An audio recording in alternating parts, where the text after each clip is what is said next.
امیدوارم حال دلتون عالی عالی باشه. تو این ویدیو میخوام در مورد یک پودر ارزون قیمت صحبت کنم که بدون نسخه هست و میتونه قند خونتون رو به اندازه خیلی از داروهای قند خون بهتر کنه. میخوایم در مورد سیلیوم صحبت کنیم. خیلی‌ها تاثیر سیلیوم رو روی روده هاشون دیدن، اما امروز علم ثابت کرده که روی قند خون هم تاثیر داره. وقتی سیلیوم وارد روده‌تون میشه، گلوکوز یا همون قند رو جذب میکنه، کاری میکنه که جذبش کنتر بشه و قند خونت کمتر بالا بره.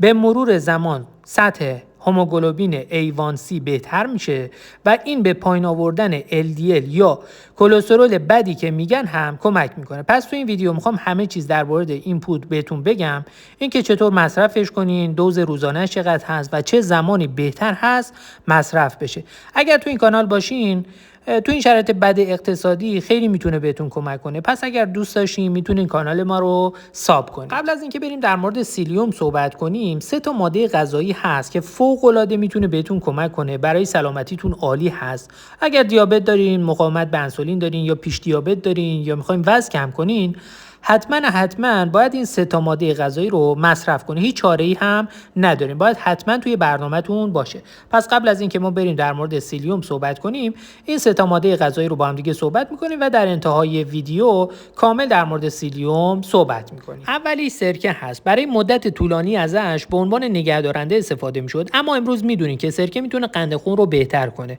اینا هم به خاطر ماده‌ای به نام اسید استیک هستش که می‌تونه تخلیه معدت رو به تأخیر بندازه و جذب گلوکوز توسط مایچه‌ها رو بهتر کنه. در نتیجه سطح قند خون رو بهتر میکنه. مطالعات زیادی نشون داده مصرف 1 تا 2 قاشق چایخوری سرکه سیب رقیق شده در آب 10 تا 15 دقیقه قبل از غذا میتونه قند خون بعد از غذا رو 20% بهتر کنه. به خاطر همین به هیچ عنوان با معده خالی نخورین، چون ورم معده، ناراحتی گوارشی به سراغتون میاد. بهتره اون رو یکم قبل از غذا یا با غذا به عنوان سس سالاد مصرف کنین. خیلی‌ها میپرسن چه نوع سرکه‌ای؟ سرکه سیب، سرکه بالزامیک، سرکه سفید، کدوم سرکه بهتر هست؟ ببینید سرکه سیب که حالا به خاطر اسید استیکش بیشتر مورد مطالعه قرار گرفته، حاوی پنیفنول ها و آنتی اکسیدان ها هستش و اگر نوع فیلتر شدهش باشه پروبیوتیک ها یعنی باکتریای خوب برای روده میاره. پس سرکه‌ای که من توصیه میکنم سرکه سیب هستش. هرگز سرکه خالی هم مصرف نکنید، همیشه با سالاد یا رقیق شده توی آب مصرف کنید. سرکه خالی به مینای دندون آسیب میزنه و مری رو نابود میکنه. اگر سرکه سیب رو با شام مصرف کنید، اسید استیک میتونه حساسیت به انسولین رو برای چند ساعت بهتر کنه. پس اگر شب اون رو مصرف کنید، شاید به خاطر همین روز بعد با قند خون بهتری از خواب بیدار بشین. این رو هم بهش میگن اثر غذای دوم. حالا بریم سراغ دومین ماده غذایی که میخوایم در موردش صحبت کنیم و اونم چیزی نیست جز دارچین. یه ماده غذایی خیلی بی‌ضرر که ترکیباتش حساسیت به انسولین رو بهتر میکنه و کمک میکنه که گلوکوز راحت‌تر وارد سلول بشه. حالا راز دارچین چی هستش؟ اینه که درست انتخاب کنید، چون ما 2 نوع دارچین داریم، کاسیا و سیلان. دارچین کاسیا رایج‌تر و ارزان‌تر هست، اما باید بدونی که دوزهای خیلی بالایی از کومارین رو داخل خودش داره که میتونه به کبدتون آسیب بزنه. به خاطر همین اگر دارچین سیلان گیرتون اومد بهتره 1 روز در میان مصرف کنید. حالا چطوری تشخیصش بدیم؟ سیلان چند لایه‌ای هست و شکننده است و خیلی راحت میشکنه، اما کاسیا خیلی سفت هست.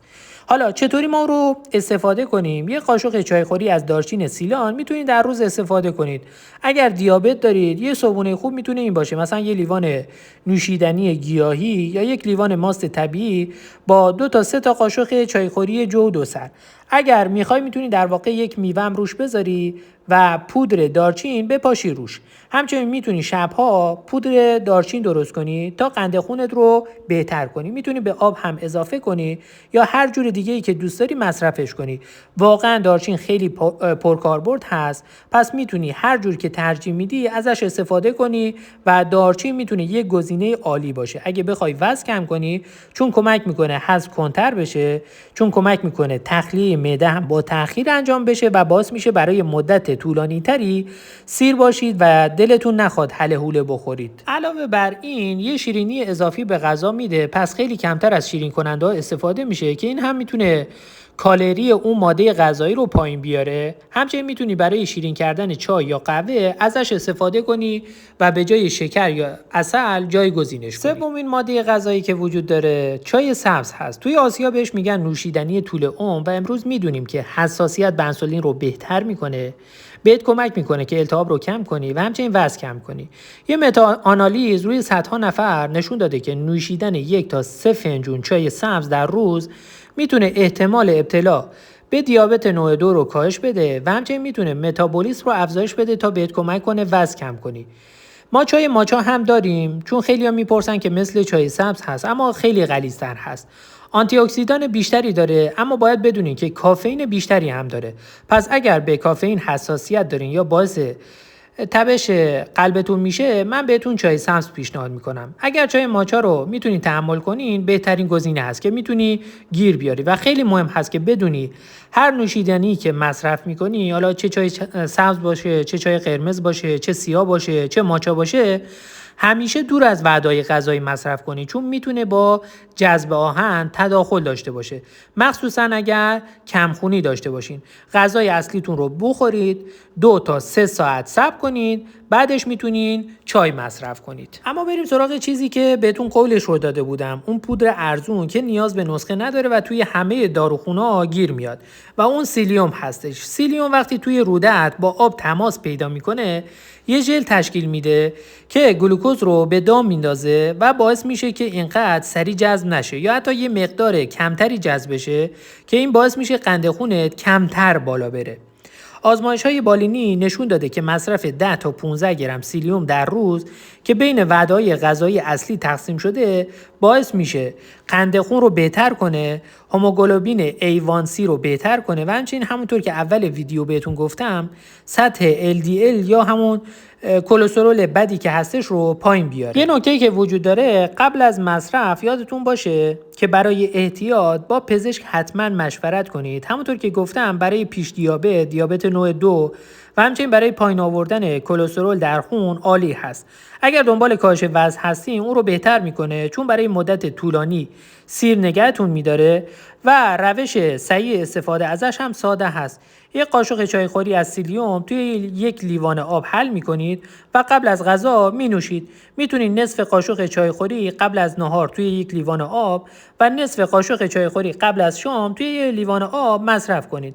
و یه چیز خیلی خیلی مهم اینه که باید در طول روز مایات کافی بنوشین، چون یادتون باشه وقتی سیلیوم به رودتون میرسه آب اون روده رو جذب میکنه و اگر آب بدنتون خوب تامین نکنی ممکنه باعث انسداد روده یا مشکل جدی در روده بشه.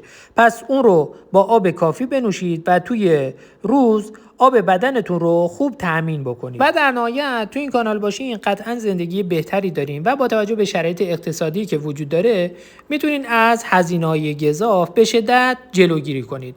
امیدوارم که از این ویدیو لذت برده باشین. تا ویدیو بعدی، خدا نگهدار.